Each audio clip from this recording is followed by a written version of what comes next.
School's out for the summer and you don't have anything for the kids to do. Well, have you thought about maybe doing a week of a summer camp created by you? Hey, if that was ever a thought and you just didn't know how to do it, well, I'm going to help you get it done.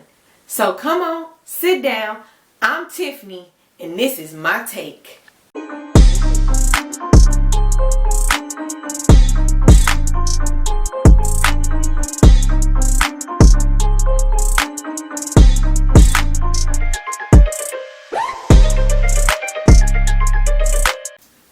Alright, so let's get into it. You are watching this because you want to figure out a way to do something fun for your kids for camp. Alright, so let's go. I want you to remember, you can run your camp however you want to run your camp. These are suggestions that I'm throwing out there to help you get started. Okay? But I want you to have the freedom to run your camp and do your camp however you want to. So the first thing that I'm going to suggest for your camp is a theme. It's important to have a theme. Now you want to make sure that it is something that is easy and simple that you can grasp, that you can do, right? So when I say that, ours was creativity and summer, right? Creativity in the summer. So what are some things you can do during the summer? You can swim. You can paint fish or do all of these different things. But ours was focused on creativity, right? Because I felt like, especially during the whole COVID thing, it was an area where I realized my kids and their creativity, they don't really think outside the box too much. So ours was about being creative. And having that things allows you to Google, right? Google was my best friend, or whatever search engine you use. But I Googled and was able to find different activities for the kids to do throughout the week. The second thing that you want to do is find projects, right? Like I said, ours was creativity. So we were creative in food. We were creative using blocks or Lego. We were creative painting. Those are just a few ways that we expressed our creativity. I also had them design shoes or a hat and something that they can wear that will last beyond the camp week. Something that they can take away and be proud of. So finding those projects, that's the second thing that you want to do. And then the third thing is think not just the projects, but like the activities and the games that they're going to do. So I wanted them to be creative and think. So like some of the games that we did, like I had Constructionary, which is an amazing game using Legos. We watched movies like for a quiet day during the week, and it was Finding Nemo. And like I said, because we were dealing with creativity and dealing with water and ocean, so it was about being wet and stuff that week. So getting wet and having fun, swimming, all of those things that we would have wanted to do during the summer. So think of activities that you can do that are geared around your thing. The fourth thing that you're going to do is plan breaks, right? Because depending on whether or not you have help for this week of summer camp, then you're going to decide, like, I have to find a point to where I can break through the day, to where it will be a quiet time. So what we did was, like, there was, for one of our quiet times, the older kids read to the younger kids. We did the movie. I found these different ways where the kids could still enjoy themselves, and it seemed like it's all a part of the plan and I'm keeping them busy, but I was able to get a breather.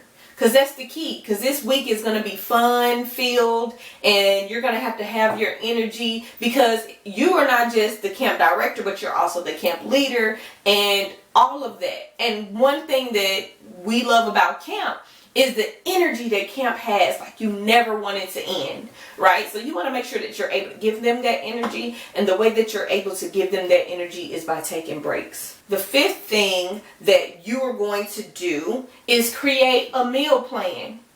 I know you like, what? I gotta feed the kids? Yes. You want to create a meal plan that is going to be easy that week, that is going to flow and be simple. It can go along with the theme. It doesn't have to. I think like I did hot dogs one day, or we did pizza. I mean, it can be whatever is going to be easy for you, right? That's the key.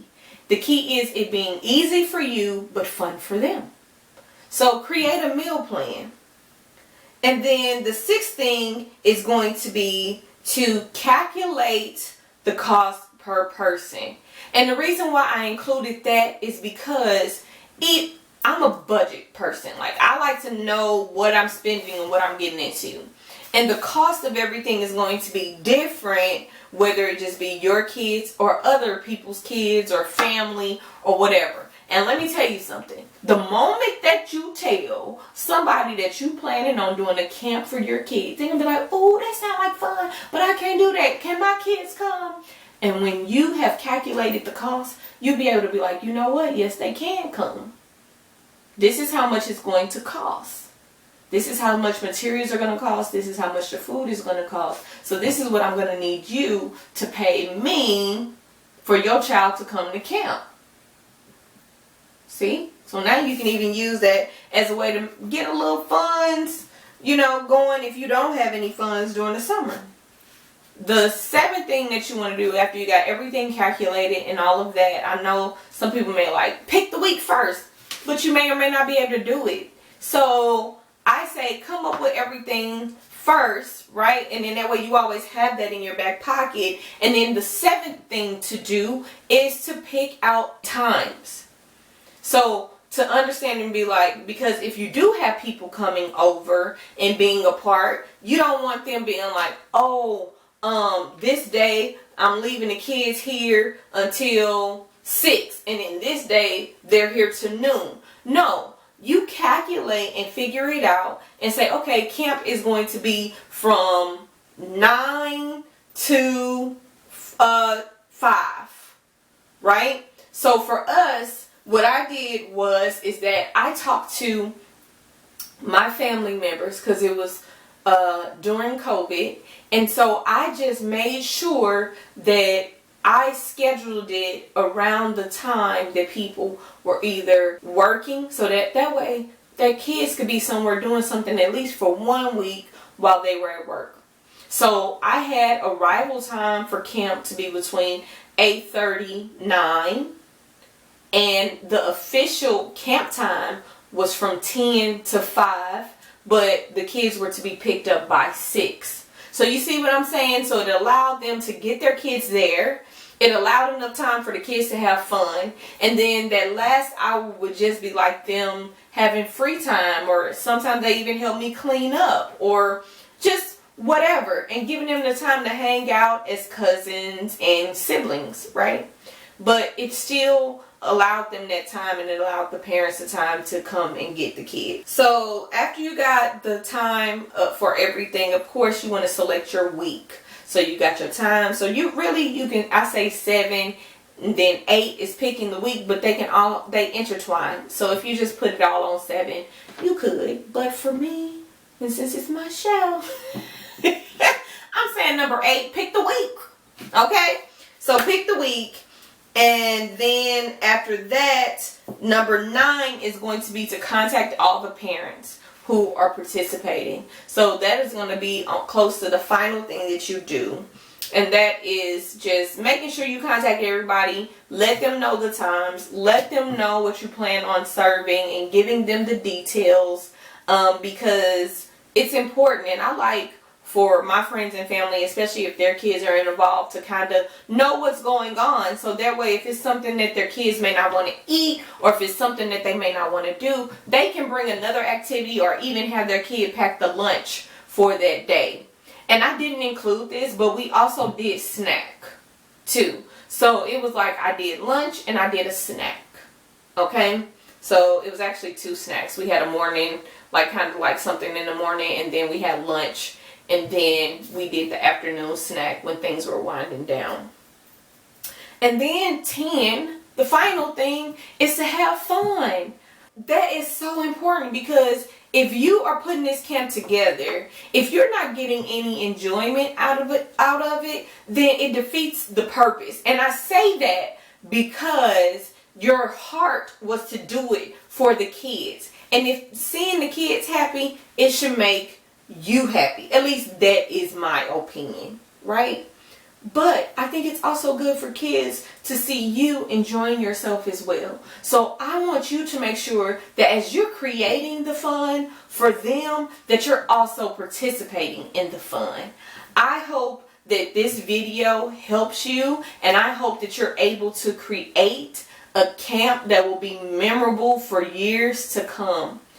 You guys, I had so much fun during our creative camp that I just had to share it and get on here and give you 10 tips to start your own.